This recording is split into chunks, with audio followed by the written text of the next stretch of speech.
ఇటువంటి కాపు ఎప్పుడైనా చూసింటారా మీరు? చూడలేదండి. ఎన్ని క్వింటాలు కావచ్చు అని అనుకుంటున్నారు మీరు? 35 ఆ మధ్యలో అయితే అనుకోండి.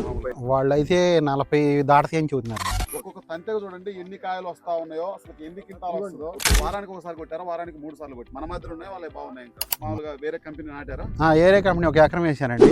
మందే ఈ ఇత్తనం బాగానే ఉంది.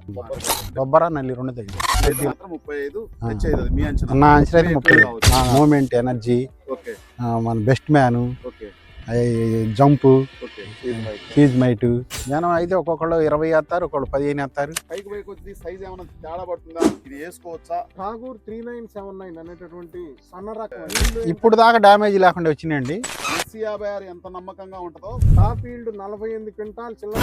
అంటే వైరస్ తట్టుకోవటంలో కానీ, నల్లిని తట్టుకోవటంలో కానీ, కాపు చిక్కదనంలో కానీ, తెగుళ్ళను తట్టుకోవటంలో కానీ. ఇదేమో కొంచెం తేజాల కంటే కొద్దిగా లావు ఉంటుంది. SC56 అంటే పచ్చిమిరపలో టాప్ వెరైటీ. ఎందుకంటే వైట్ వస్తుంది, చాలా వరకు నాణ్యత ఉంటుంది, సైజ్ ఉంటుంది, రైతుకు అమ్ముకోవడానికి మంచి రేటు పోతుంది, రైతు పోసుకోవడానికి వైరస్ ఎటువంటి పరిస్థితుల్లో కూడా వైరస్ తట్టుకుంటుంది. అలాగనే ఇది కూడా అంటున్నారండి. ఇది బాగుందని అంటున్నారు ప్రతి ఒళ్ళు చూసి వచ్చి.